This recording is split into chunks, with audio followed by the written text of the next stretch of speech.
അണുമണിത്തൂക്കം നന്മ ഒരാൾ ചെയ്താൽ അതവിടെ കാണും.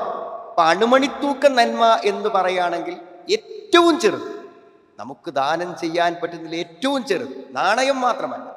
നാം നമ്മുടെ വീട്ടിൽ പറിച്ച 2 പച്ചമുളകിൽ 1 പച്ചമുളക് അയൽവാസിക്ക് കൊടുത്താലും അതൊരു ദാനമാണ്, അതൊരു ധർമ്മമാണ്. ഇനി അതിൻ്റെ പ്രതിഫലമാണെങ്കിലോ അത് വളരെ മഹത്തായതാണ്. കാരണം പ്രതിഫലം എന്ന് പറയുമ്പോൾ അള്ളാഹുവിൻ്റെ റസൂൽ സല്ലല്ലാഹു പറഞ്ഞത് അത് ഒരു ഫുലുഫ് പോലെ അല്ലെങ്കിൽ ഒരു ഫസീൽ പോലെ, അതായത് ഒരു കുതിരക്കുട്ടി പോലെ. ചെറുപ്പത്തിൽ നമ്മളൊരു 5000 രൂപക്ക് ഒരു പോത്തുംകുട്ടിനെ വാങ്ങിക്കഴിഞ്ഞാൽ ഒരു പക്ഷേ ഒരു 2 കൊല്ലം നമ്മൾ വളർത്തിയാൽ 50,000-നും 75,000-നും ചിലപ്പോൾ അതിനെ വിൽക്കാൻ പറ്റും. എന്തുകൊണ്ടാണ്? അത് വളരും.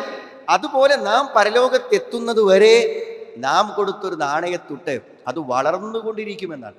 അപ്പൊ അത്രമാത്രം മഹത്വം പ്രതിഫലത്തിലുള്ളതും ലളിതമായി നിർവഹിക്കാൻ പറ്റുന്നതുമാണ് യഥാർത്ഥത്തിൽ ദാനധർമ്മങ്ങൾ. ദാനധർമ്മങ്ങൾ യഥാർത്ഥത്തിൽ നിർവഹിക്കാനുള്ള പ്രചോദനം എന്താണ്? നമ്മുടെ വിശ്വാസം, ഈമാൻ എന്ന് പറഞ്ഞാൽ.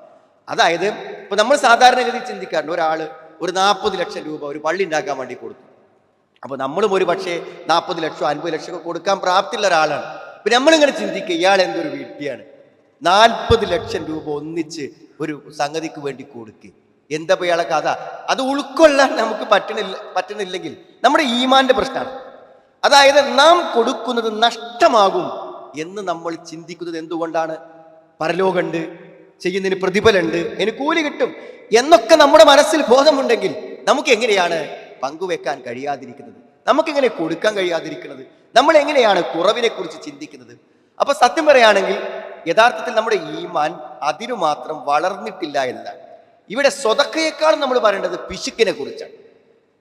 കൊടുക്കേണ്ട ഒട്ടനവധി സാഹചര്യങ്ങൾ മുന്നിലൂടെ കടന്നുപോയിട്ടും കൊടുക്കാതിരിക്കാം. നമുക്കറിയാം അയൽവാസിക്ക് ഞാൻ കൊടുക്കേണ്ടതുണ്ട്, എൻ്റെ പല ബന്ധുക്കളും എൻ്റെ അടുത്ത് പണമുണ്ടല്ലോ, ഞാൻ എന്തുകൊണ്ട് കൊടുക്കുന്നില്ല എന്നവർ ചിന്തിക്കുന്നുണ്ട്.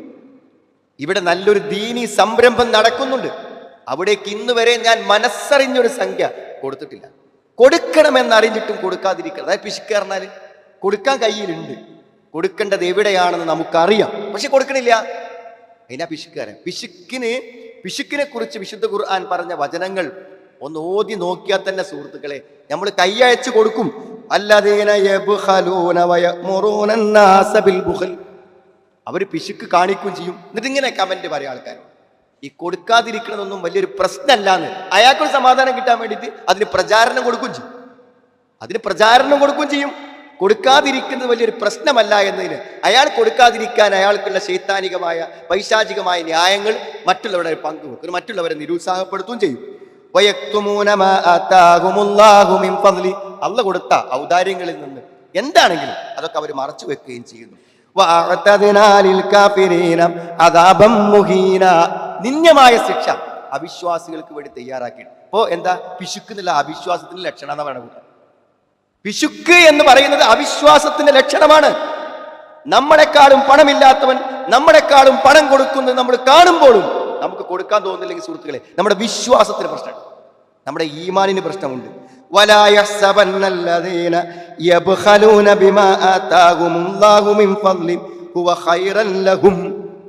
ഈ പിശുക്ക് അള്ള കൊടുത്തിന്ന് പിശുക്കി വെക്കുന്ന ആൾക്കാരുണ്ട്. അവർ വിചാരിക്കണം അവർക്കത് ഹൈറാണ്, അവർക്കത് നല്ലതാണെന്ന്. അതുകൊണ്ട് ഒരു ഗുണം അവർക്ക് ഉണ്ടാവില്ല. കൊടുക്കാതിരുന്നാൽ എന്താ നമ്മൾ വിചാരിക്കണേ? ആ ഒരു ഗുണം കിട്ടൂല. കൊടുക്കണ്ടോടത്ത് കൊടുക്കാതെ വെച്ച പണം കൊണ്ട് അവൻ ഒരു ഗുണം കിട്ടൂല. എന്നിട്ട് അള്ള പറഞ്ഞു, നോക്കൂ നിങ്ങൾ, കൊടുക്കാതെ വെച്ചതൊക്കെ ഉരുക്കി തൂക്കി അവന്റെ കഴുത്തിൽ വളയമണിയും, നരകത്തിൽ വളയമൊഴി. മാ ബഖിലൂബിഹി, പിശുക്കി വെച്ചത്, യൗമൽ ഖിയാമ, ഖിയാമത്ത് നാളിൽ നിന്നാണ്. ഇപ്പൊ എത്ര പിശുക്കിനെ കുറിച്ച് പറഞ്ഞ കാര്യങ്ങൾ. വല്ലദീന യബ്ഖലൂന വയഅ്മുറൂന അന്നാസ ബിൽ ബുഖൽ വമൻ യതവല്ല ഫഇന്നല്ലാഹ ഹുവൽ ഗനിയ്യുൽ ഹമീദ്. പിശുക്ക് കാണിക്കുന്ന ആളുകൾ, പിശുക്കാൻ വേണ്ടി ജനങ്ങളോട് കൽപ്പിക്കുന്ന ആളുകൾ, അള്ളാഹു അവരെ ആക്ഷേപിച്ചുകൊണ്ടാണ് സൂറത്ത് ഹദീദിൽ അള്ളാഹു പറയുന്നത്. മാത്രമല്ല എന്താ നമുക്ക് കൊടുക്കാൻ പറ്റാത്തത്? അശ്ശൈത്താനു യഈദുകുമുൽ ഫഖർ. കൊടുക്കാൻ ഒരുങ്ങുമ്പോൾ പിശാച് പറയും എന്ത്? ദരിദ്രനായി പോവും, പിന്നെ ആ പരിപാടിക്ക് പൈസ ഉണ്ടാവില്ല, പിന്നെ ആ പ്രൊജക്ടിന് കാശ് ഉണ്ടാവില്ല, പിന്നെ ഇതിന് പ്രശ്നം ഉണ്ടാവും, അവിടെ ഇപ്പൊ കൊടുക്കണ്ട, അപ്പൊ അതവിടെ വെച്ചോ എന്ന് ശൈത്താൻ പറയുന്നതാണ്. ഭാവിയിൽ വരാൻ പോകുന്ന പ്രതിസന്ധികളെ കുറിച്ച് അവൻ ഭീഷണിപ്പെടുത്തും. വയഅ്മുറുകും ബിൽ ബഖ്ശ, എന്നിട്ട് മ്ലേച്ഛമായ കാര്യങ്ങളെ കൊണ്ട് നിങ്ങളോട് കൽപ്പിക്കുന്ന. സുഹൃത്തുക്കളെ, എത്ര ഇതിനൊക്കെ ഗുണം അറിയുക. എത്ര ഇതിനൊക്കെ എന്ന് പറഞ്ഞാൽ ഇതൊക്കെ മുതലാളിമാരോട് പറഞ്ഞതാണെന്ന് വിചാരിക്കേണ്ട സുഹൃത്തുക്കളെ. നിങ്ങൾ വൈകുന്നേരം ആ പെട്ടിക്കട അടച്ചു പോണ സമയത്ത് ഒക്കെ പാടെ പെറുക്കി കൂട്ടി ചില്ലറ ഒരുമിച്ച് കൂട്ടുമ്പോൾ ഒരു 100 രൂപയാണ് അന്നത്തെ മെച്ചമെങ്കിൽ അതിന്നൊരു 2 രൂപ എടുത്തിട്ട് നമുക്ക് മാസത്തിൽ ദാനം കൊടുക്കാൻ വേണ്ടി മാത്രം ഒരുമിച്ച് കൂട്ടുന്ന ആ പെട്ടില്ലേ, അയക്കാ 2 രൂപ വെക്കുക. അന്നത്തെ വിഹിതം, അന്നത്തെ സ്വതക്ക, മനസ്സിലായില്ലേ? അത് അന്നത്തെ വിഹിതമാക്കി മാറ്റി വെക്കാം. അതിനെന്തറിയോ, അതിനപ്പുറത്ത് 1 ലക്ഷം കിട്ടിയവൻ മാറ്റിവെച്ച 5000-നെക്കാളും വില ഉണ്ട് എന്ന് നമ്മൾ മനസ്സിലാക്കിയാൽ മതി. അത് കൊടുക്കുക എന്ന് പറയുമ്പോൾ സമ്പന്നന്മാരോട് മാത്രം പറയുന്ന ഒരു കാര്യമില്ല. ഒന്നാമത്തെ എന്താ പറയുക, നബി ഒരിക്കൽ കച്ചവടം നടക്കുന്ന സ്ഥലത്ത് കയറി വന്നു. എന്ത് നബി സ്വല്ലല്ലാഹു അലൈഹി വസല്ലം പറഞ്ഞു, അവർ കച്ചവടത്തിൽ ഉപയോഗിക്കുന്ന ചില പ്രയോഗങ്ങളെ കുറിച്ചൊക്കെ പറഞ്ഞതിന് ശേഷം നബി സ്വല്ലല്ലാഹു അലൈഹി വസല്ലം അവരോട് പറഞ്ഞൊരു വാക്കുണ്ട്, യാ മഅ്ശറ തുജ്ജാർ, ഈ കച്ചവടം ചെയ്യുന്ന കച്ചവടക്കാരെ, ഇന്നഹു യശ്അദു ബൈഅകും അൽ ഹിലഫ് വൽ കദിബ് ഫശൂബൂഹു ബിസ്സദഖ. നിങ്ങൾ ഈ കച്ചവടം ചെയ്യുമ്പോൾ ചിലപ്പോൾ അസത്യമായ കാര്യങ്ങളൊക്കെ പറയാൻ പാടില്ല. ചിലപ്പോൾ നമ്മൾ എന്തെങ്കിലുമൊക്കെ കച്ചവടത്തിൽ പറയുമ്പോൾ അവരെ ആകർഷിക്കാൻ വേണ്ടി അസത്യമല്ലെന്ന് നമ്മൾ വിചാരിക്കുന്ന ചില കാര്യങ്ങളൊക്കെ പറയും. അതിൻ്റെയൊക്കെ കുറ്റം പോകാൻ നല്ലത് എന്താ അറിയും, പീടി അടക്കുമ്പോൾ കുറച്ച് പൈസ ധർമ്മം ചെയ്താൽ മതി. എന്നാൽ നിങ്ങൾക്ക് ആ പണത്തിനുണ്ടാകുന്ന തകരാറ്, നിങ്ങൾക്ക് വരുന്ന വരുമാനത്തിന് തകരാറില്ലേ, അതൊക്കെ നീങ്ങിപ്പോയിക്കൊള്ളും എന്ന് പറഞ്ഞു. ഖുദ് മിൻ അംവാലിഹിം സ്വദഖ തുതഹിറുഹും വതുസക്കിഹിം. മനസ്സ് നന്നാവുന്നത്. സുഹൃത്തുക്കൾ, എന്ത് ഈ അസൂയ ഉണ്ടാകുന്ന ആൾക്കാരുടെ എന്താ നമുക്ക് കിബിർ തോന്നുന്നത്? ഈ പണം ഇങ്ങനെ കെട്ടിക്കിടക്കണോണ്ട് കൊടുത്ത് ശീലിച്ചവരാവുന്നുണ്ടാവും. കൊടുത്തവൻ ആരെ കണ്ടാലും അത്ര പൈസ ഉണ്ടാലും അവൻ അസൂയ ഉണ്ടാവില്ല. പൈസ കയ്യിൽ വരുന്നതുകൊണ്ട് അവനൊരു കിബിർ ഉണ്ടാവില്ല. അതെന്താ കാര്യം? കൊടുക്കുന്ന ആൾക്കാർക്ക് ഉണ്ടാവില്ല. കൊടുക്കുക എന്നുള്ളതാണ് മനസ്സ് ശുദ്ധമാകാനുള്ള ഏറ്റവും വലിയ കാര്യം. ഈ ഭർത്താവ് മരിച്ച് വിധവകളായി മക്കൾ അനാഥരായ കുറേ സഹോദരിമാർ നമ്മളെ ഓർഫൻ കെയറുമായി ബന്ധപ്പെട്ട് വന്നു. അപ്പൊ അവരൊക്കെ അവരുടെ ജീവിതത്തിലെ പ്രതിസന്ധികൾ പറയുമ്പോൾ കടത്തെക്കുറിച്ച് പറയും. ഏതാ ഏറ്റവും വലിയ കടം നിറങ്ങൾ?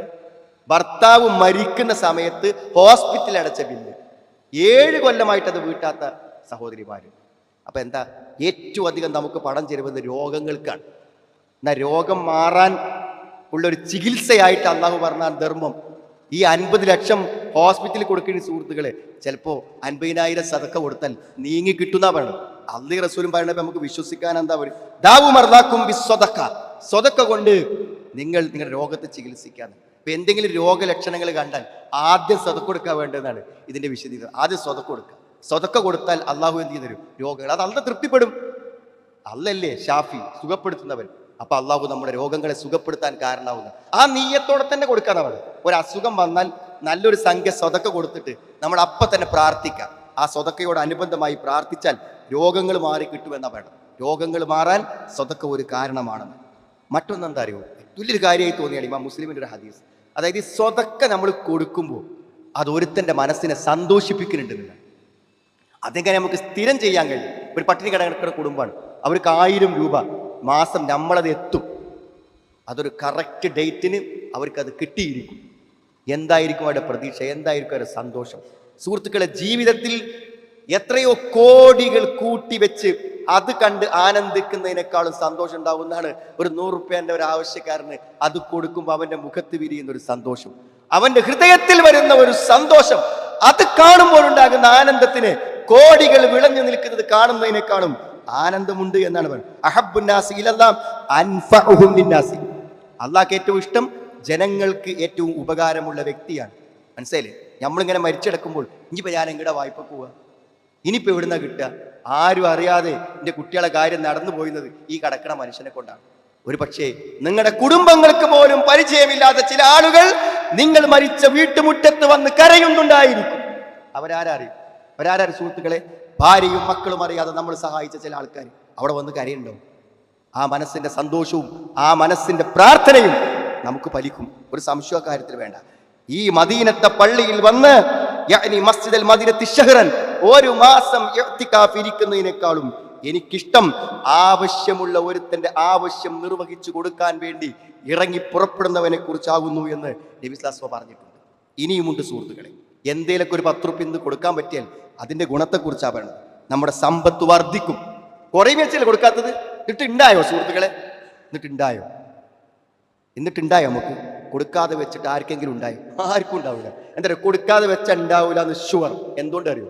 രാവിലെ എൻ്റെ മലക്കുകൾ വന്ന് പ്രാർത്ഥിക്കും, കൊടുക്കാനുണ്ടായിട്ടും കൊടുക്കാതിരിക്കുന്നവനെ നീ നശിപ്പിക്കണം.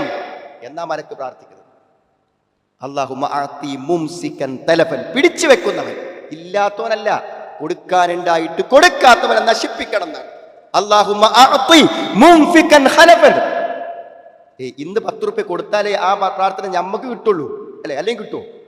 കൊടുത്തവന് പിന്നെയും കൊടുക്കണം എന്ന് ഇന്ന് മലക്ക് പ്രാർത്ഥിച്ചിട്ടുണ്ടെങ്കിൽ ആ പ്രാർത്ഥന നമുക്ക് കിട്ടണമെങ്കിൽ നമ്മൾ കൊടുത്താളാകണ്ടേ സുഹൃത്തുക്കളെ? അപ്പോഴല്ലേ നമ്മൾ ആ പ്രാർത്ഥന ഇപ്പോഴുള്ളൂ. അപ്പൊ നമുക്കുണ്ടാവാൻ വേണ്ടി മലക്കുകൾ പ്രാർത്ഥിക്കുന്നുണ്ട്. വർദ്ധിക്കും.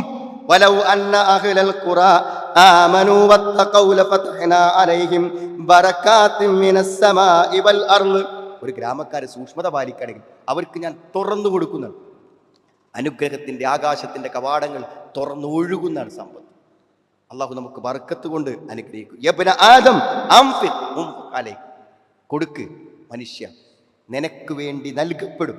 നീ കൊടുത്തോ, നിനക്ക് വേണ്ടി നൽകപ്പെടും എന്നാണ്. മനസ്സിലായി സുഹൃത്തുക്കളെ? നല്ലത് സമ്പാദിച്ച് നല്ലതിലേക്ക് പോകുമ്പോൾ അതിന് വർധനവുണ്ടാവും. എന്നാൽ ചീത്ത ധനമാണെങ്കിലും അത് നശിക്കും, അതെവിടെ നിലനിൽക്കൂല. ഇത് വായിച്ചപ്പോൾ അതിലൊരു സംഭവം പറയുന്നു. ഒരാള് അയാൾക്ക് എത്രയോ പണം പലിശയായി വന്നു. അപ്പൊ സുഹൃത്തുക്കളൊക്കെ പറഞ്ഞു, അത് വാങ്ങണ്ടടോ, അതൊന്നും എനിക്ക് പറ്റിയ സാധനമല്ല, അതൊന്നും എൻ്റെ സമ്പത്തിൽ കലർത്തേണ്ടെന്ന് പറഞ്ഞു. അവൻ പറഞ്ഞു, നിന്റെ പണത്തും ഉണ്ടായതാണ്, അത് എനിക്ക് അവകാശപ്പെട്ടതാണെന്ന് അയാൾ വാദിച്ചത്. ഇന്റെ പണത്തും ഉണ്ടായത് എനിക്ക് അവകാശപ്പെട്ടതല്ലേ അത്.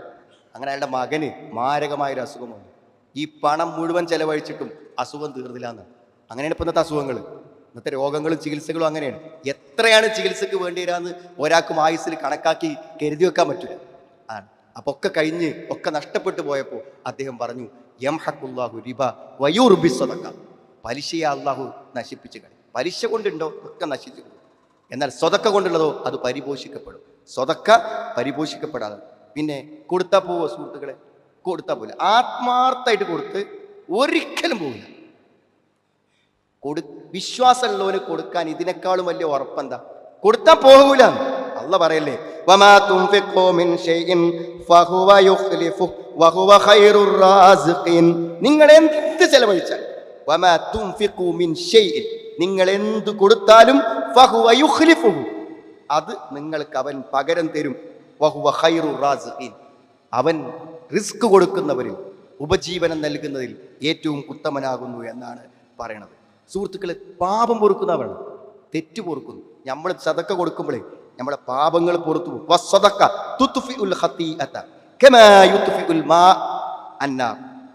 പിന്നെ വെള്ളം തീ കെടുത്തുന്നത് പോലെ പാപങ്ങളെ കെടുത്താൻ സ്വതക്കക്ക് പറ്റുന്ന. ഇതൊക്കെ ഈ ദുനിയാവിൽ കിട്ടുന്ന ഗുണങ്ങളാണ്. ഈ പരലോകത്ത് എന്തൊക്കെ സുഹൃത്തുക്കളെ? പരലോകത്ത് അള്ളാഹു ഈ സദക്കകളെ കൊണ്ട് ഒന്ന് നമ്മൾ ഈ ചെയ്യുന്ന കാര്യങ്ങളൊക്കെ എന്ത് ചെയ്യും? ഇരട്ടി ഇരട്ടി പ്രതിഫലമായി വർദ്ധിച്ച് നാളെ പരലോകത്ത് വമ്പിച്ച പ്രതിഫലമായി നമുക്ക് വന്നു ചേരും. അത് ഈ സദക്ക കൊണ്ടാണ് ഏറ്റവും അധികം കിട്ടുക. ഇരട്ടിപ്പിച്ച് ഇരട്ടിപ്പിച്ച് അവിടെ കിട്ടും. അങ്ങനെ കിട്ടുമ്പോൾ എന്തുണ്ടാവും?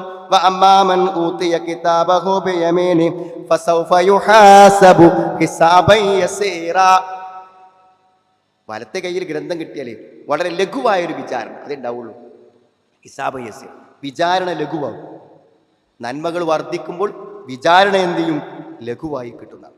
ആ ലഘുവായി കിട്ടുന്ന നാളെ പരലോകത്ത് സ്വർഗം കിട്ടുന്ന ആളുകളെ എണ്ണിയപ്പോൾ അല്ല എന്തൊക്കെ എണ്ണിയറിയങ്ങൾ. ചില ആൾക്കാർ നിസ്കാരം വളരെ കറക്റ്റായിട്ട് ചെയ്യും, മനസ്സിലായി. അത് ആ കൃത്യതയോടുകൂടെ പള്ളിയിലെത്തി എല്ലാവരും, അത് നല്ലൊരു കാര്യമാണ് സുഹൃത്തുക്കളെ. അത് അയാളെ ഈമാന്റെ തെളിവാണ്. പക്ഷെ അവിടെ നിൽക്കണില്ല. അല്ലൊക്കെ കൂട്ടിയാ പറഞ്ഞത്, കാനൂ ഖലീലം മിനൽ ലൈലി മാ യഹ്ജഊൻ, രാത്രി കുറച്ചേ ഉറങ്ങുള്ളൂ. വബിൽ അസ്ഹാരി ഹും യസ്തഗ്ഫിറൂൻ, ഈ അത്താഴ സമയങ്ങളിൽ അവർ പാപമോചനം തേടും. വഫീ അംവാലിഹിം ഹഖ്ഖുൻ ലിസ്സാഇലി വൽ മഹ്റൂം, ചോദിച്ചു വരുന്നവനും ദരിദ്രനും അവന്റെ സ്വത്തിൽ ഒരു അവകാശമുണ്ട്. ഒരു പങ്ക് ഞമ്മക്ക് കിട്ടിയുന്ന ഒരു പങ്ക് രാത്രി ഉറങ്ങാതെ നിസ്കരിക്കുന്ന പോലെ അന്ത്യയാമങ്ങളിൽ എല്ലാവരും മൂടി പുതച്ചുറങ്ങുമ്പോൾ പാപമോചനത്തിന് ഒഴിഞ്ഞിരിക്കുന്ന പോലെ തൻ്റെ സമ്പത്തിൽ നിന്നൊരു വിഹിതം അവൻ അവകാശപ്പെട്ടവർക്ക് നൽകിക്കൊണ്ടിരിക്കും എന്നുള്ളതാണ് പറയുന്നത്. എത്ര നിസ്സാരമായ ഒരു ദാനത്തിന് പോലും ആ പ്രതിഫലം കിട്ടും സുഹൃത്തുക്കളെ. സിറാത്ത് കിടക്കുക, ആ സിറാത്ത് നരകത്തിന്റെ മുകളിലൂടെ അപ്പുറത്തേക്ക് സ്വർഗത്തേക്ക് എത്തണം. സിറാത്ത് കടക്കാൻ സുഹൃത്തുക്കളെ, അത് നമുക്ക് നമ്മുടെ ഹൈ ക്ലാസ് വാഹനത്തിലൊന്നും പറ്റൂല. അത് നന്മകളെ കൊണ്ട് മാത്രമേ പറ്റൂ. കാറ്റിൻ്റെ വേഗതയിൽ പോകുന്ന ആളുകൾ, കുതിരയുടെ വേഗതയിൽ പോകുന്ന ആൾക്കാരുണ്ട്. ആ വേഗതക്കൊക്കെ മാനദണ്ഡം എന്താണ് സുഹൃത്തുക്കളെ? വഇമ്മിൻകും ഇല്ലാ വാരിദുഹ, എല്ലാവരും അവിടെ വരും. നരകത്തിന്റെ അടുക്കൽ വരും. എന്നിട്ട് സ്വർഗത്തേക്ക് പോകണമെങ്കിൽ നരകത്തിന്റെ മുകളിലൂടെ സിറാത്തിലൂടെ പോകാൻ പറ്റുള്ളൂ. സൂക്ഷ്മത പാലിക്കുന്ന ആളുകളെ രക്ഷപ്പെടുത്തി കൊണ്ടുപോകും. ആ സൂക്ഷ്മത പാലിക്കുന്ന ആളുകൾ ആരാണ്? മുത്തഖികൾ ആരാണ്? അവരെ വിശേഷണം ഖുർആൻ പറയുന്നുണ്ട്. അല്ലദീന യുൻഫിഖൂന ഫിസ്സറാഇ വല്ലറാ വൽ ഖാദിമീനൽ ഗൈദ വൽ ആഫീന അനിൻ നാസ് വല്ലാഹു യുഹിബ്ബുൽ മുഹ്സിനീൻ. എല്ലാം ജീവിതത്തിന്റെ ഏത് സാഹചര്യങ്ങളിലും അവർ പണം കൊടുക്കും, ചെലവഴിക്കും. അവരെയാണ് അതിന്റെ വിശേഷണമായി പറഞ്ഞിട്ടുള്ളത്. എന്തൊക്കെ മഹത്വങ്ങളുടെ സുഹൃത്ത്! എന്തായാലും ഈ കൊടുക്കണവരും കൊടുക്കാത്തവരും ഒരേ മാതിരിയാണ്. അഫനജഅലുൽ മുസ്ലിമീന കൽ മുജ്രിമീൻ. രണ്ടും വ്യത്യസ്ത ആൾക്കാർ. അപ്പൊ കൊടുക്കുന്ന ആളുകൾക്ക് അതിൻ്റെ ഒരു ദർജ അള്ളാഹു കൊടുക്കും. അള്ളാഹുവിൻ്റെ കോപമടങ്ങും. അള്ളാഹുവിൻ്റെ കോപമടങ്ങാൻ നമ്മുടെ സദക്കകളെ കൊണ്ട് പറ്റും എന്ന് ഹദീസിൽ കാണാൻ പറ്റും. എന്തൊക്കെ പുണ്യന്റെ സുഹൃത്തുക്കളെ! ഈ പറഞ്ഞത് മുഴുവൻ കിട്ടാൻ നമ്മൾ ഒരു ചെറിയ സംഖ്യ ദാനം ചെയ്യുമ്പോൾ ഈ മുഴുവനും, ഈ പറഞ്ഞതും ഇനി പറയാത്തതുമായ ഒട്ടനവധി മഹത്വങ്ങൾക്ക് കാരണമാകും. അതുകൊണ്ട് ശരിക്കും ആലോചിക്കുക സുഹൃത്തുക്കളെ, നമ്മളൊരു പിശുക്കനാണോ? നമ്മുടെ വരുമാനം അനുസരിച്ച് നാം കൊടുക്കുന്നുണ്ടോ എന്ന് ആത്മാർത്ഥമായി ചിന്തിക്കണം. പലപ്പോഴും വിചാരിക്കും ഞാൻ കൊടുക്കുന്ന ആളാന്ന്. നമ്മളെ പറ്റി കൊടുത്തത് എത്രയെന്നൊന്ന് കണക്കൂട്ട് നോക്കിയാൽ നമുക്കറിയാം കൊടുക്കുന്നുണ്ടോ എന്ന്. എന്തെല്ലാം നല്ല നല്ല സംരംഭങ്ങളുണ്ട്. ആ നന്മക്ക് നല്ല പ്രാർത്ഥനയോടുകൂടി ഈ പ്രതിഫലങ്ങളെല്ലാം ആഗ്രഹിച്ചുകൊണ്ട് ചിലവഴിക്കാനുള്ള പിശുക്കില്ലാത്ത ഈമാനുള്ളൊരു മനസ്സ് അള്ളാഹു നമുക്ക് എല്ലാവർക്കും പ്രദാനം ചെയ്യുവാണ്. അൽഹംദുലില്ലാ ഹംദൻ കസീറൻ ത്വയ്യിബൻ മുബാറകൻ ഫീഹി വസല്ലല്ലാഹു അലാ മുഹമ്മദിൻ വഅലാ ആലിഹി വസ്വഹാബിഹി അജ്മഈൻ. അമ്മാ ബഅദ്. ഒരിക്കൽ കൂടെ അള്ളാഹുവിനെ സൂക്ഷിച്ച് ജീവിക്കണമെന്ന് എന്നെയും നിങ്ങളെയും ഞാൻ ഓർമ്മപ്പെടുത്താൻ. നമ്മൾ വിചാരിക്കുന്ന പ്രായമൊക്കെ ആകുമ്പോൾ കൊടുക്കാം. പ്രായമാകുമ്പോൾ യുവത്വം പ്രാപിക്കുന്ന ഒന്നാണ് പിശുക്ക് എന്ന് പറയുന്നത്. പ്രായമാകുമ്പോൾ പിന്നെ നമുക്ക് ആവശ്യമൊന്നുമില്ല. അപ്പം നമ്മൾ നന്നായി സദക്ക ചെയ്യുന്ന ഈ കാര്യം നമ്മൾ പ്രതീക്ഷിക്കുന്നുണ്ടാവും. ഇപ്പം കൊടുക്കാതിരിക്കാനുള്ള ന്യായം അതാണ്. ചെറുപ്പക്കാർക്ക് കൊടുക്കാതിരിക്കാൻ ഞാൻ എന്താ? വയസ്സാവുമ്പോൾ കൊടുക്കണം. വയസ്സാവുമ്പോൾ ഏറ്റവും വലിയ പ്രശ്നം ഭയങ്കര പിശുക്കായിരിക്കും. പിശുക്കിന് യുവത്വം പ്രാപിക്കുക പ്രായമാകുമ്പോൾ. അപ്പോൾ തീരെ കൊടുക്കാൻ തോന്നില്ല. അതാണ്. അപ്പോൾ ആ കാത്തിരിപ്പിന് എന്തായാലും അർഹതയില്ല. 2-3 കാര്യങ്ങൾ പ്രധാനമാണ്. ഒന്ന്, നല്ലത് കൊടുക്കുക. നല്ല ധനം എന്ത് ചെയ്യാറ്? കൊടുക്കുക. കാരണം അള്ളാഹു നല്ലതേ സ്വീകരിക്കുകയോ. അള്ളാഹു നല്ലതേ സ്വീകരിക്കും. ത്വയ്യിബ് അള്ളാഹു സ്വീകരിക്കും. നല്ല കൊടുക്കുക. രണ്ടാമത്തെ വെച്ചാൽ നല്ല നീയത്ത് കൊടുക്കുക. നല്ല നീയത്തിൽ കൊടുക്കുക. നല്ല, കാരണം നീയത്തിലല്ലാതെ കൊടുത്താൽ എന്താ നിങ്ങൾ പിന്നെ നമ്മൾ സങ്കടപ്പെടും. ചിലപ്പോൾ ഗൾഫിലൊക്കെ പോയി മുഴുവൻ സ്വത്തും കുടുംബവും കൂടി ചിലവാക്കിയിട്ടുണ്ടാവും. ഓരെന്തെങ്കിലും നന്ദി കെട്ട വാക്കറിനോട് കൂടെ നമ്മുടെ ജീവിതം വെറുതെ ആയിപ്പോകും. അവിടെ കൊടുക്കുമ്പോൾ പരലോകത്തു നിന്ന് കിട്ടാൻ വേണ്ടി തന്നെ കൊടുക്കുക. പിന്നെ കൊടുക്കുക എന്നുള്ളത് നടക്കണമെങ്കിൽ എന്ത് വേണം? നിങ്ങൾ ഒരു നിശ്ചിത വിഹിതം മാറ്റി വെക്കണം. നിങ്ങളുടെ ദിവസ വരുമാനത്തിൽ നിന്ന് ഒരു സംഖ്യ, അത് വെക്കാനൊരു പെട്ടി വേണം, അത് വെക്കാനൊരു ബോക്സ് വേണം, എന്നാലേ കൊടുക്കുള്ളൂ. ഒരു വർഷം നിങ്ങൾ കൊടുക്കുന്ന സംഖ്യ അതിനായിട്ട് മാറ്റി വെക്കണം. അപ്പോൾ അതിനൊരു ശമ്പളക്കാരനാണോ? ഒരു മാസത്തിൽ നിങ്ങളൊരു കുട്ടിയെ ഏറ്റെടുത്തു, ഒരു ഓർഫൻ കുട്ടിയെ ഏറ്റെടുത്തു, അതിന് കൊടുക്കണ്ടോ? കൊടുക്കുക. എന്തിനാണോ കൊടുക്കുന്നത്? പള്ളിക്കൊരു സംഖ്യ കൊടുക്കണം, നിശ്ചയ സംഖ്യ, അതെല്ലാ മാസവും കൊടുക്കുക. അപ്പോൾ അത് തീരുമാനിച്ചാൽ നമ്മൾ ദിവസത്തിലും കൊടുത്തുകൊണ്ടിരിക്കും. കൊടുക്കില്ല. നിശ്ചിത സംഖ്യ മാറ്റി വെക്കണം. എന്തിന് കൊടുക്കണം തീരുമാനിക്കണം. എങ്കിൽ മാത്രമേ കൊടുക്കാൻ പറ്റുള്ളൂ. അല്ലാതെ കൊടുക്കും എന്നിങ്ങനെ പറയുന്നല്ലാതെ കൊടുക്കുക എന്നുള്ളത് പ്രായോഗികമായി നടന്നിട്ടുണ്ടാവില്ല. അതുകൊണ്ട് വ്യവസ്ഥാപിതമായി ദാനധർമ്മങ്ങൾക്ക് ഒരു അവസരം ഉണ്ടാക്കുക. അതിനൊരു ഗുണവും കൂടി ഉണ്ട്. അഥവാ ഇനിയിപ്പോൾ ഇതൊക്കെ ആസൂത്രണം ചെയ്ത് ജുമാ കഴിഞ്ഞ് പോയി ശമ്പളത്തിന് ഇത്ര കൊടുക്കാന്നൊക്കെ ആസൂത്രണം ചെയ്ത് നമ്മൾ കണ്ടടച്ചാലും ആ കൂലി അവിടെ ഉണ്ടാവും. മനസ്സിലായി? അത് 1 മാസം കൊടുത്ത് മരിച്ചാലും നമ്മൾ ജീവിച്ചിരിക്കുകയാണെങ്കിൽ കൊടുത്തുകൊണ്ടിരിക്കുമല്ലോ. നമുക്കൊരു നല്ല കർമ്മമായിട്ട് അതവിടെ നിലനിൽക്കും എന്ന കാര്യത്തിൽ സംശയമില്ല. അതുകൊണ്ട് സുഹൃത്തുക്കളെ, ജീവിതത്തിൽ എന്ത് കേട്ടാലും അതൊക്കെ നടപ്പിലാക്കാനുള്ള ഒരു നല്ല തീരുമാനം ജീവിതത്തിൽ കൈക്കൊള്ളാൻ നമ്മൾ തീരുമാനിക്കുമ്പോൾ നമ്മുടെ നന്മകൾ വളരും, നമ്മുടെ അമലുസ്വാലിഹാത്തുകൾ വളരും, സ്വർഗത്തിലേക്കുള്ള വഴി എളുപ്പമാകും, മരണം സൗകര്യപ്രദമാകും, ഖബറിലെ ജീവിതം സുഖകരമായി കിട്ടും. ഇത് നമുക്ക് വേണ്ടി മാത്രമുള്ളതാണെന്ന് നാം ഓർക്കുക.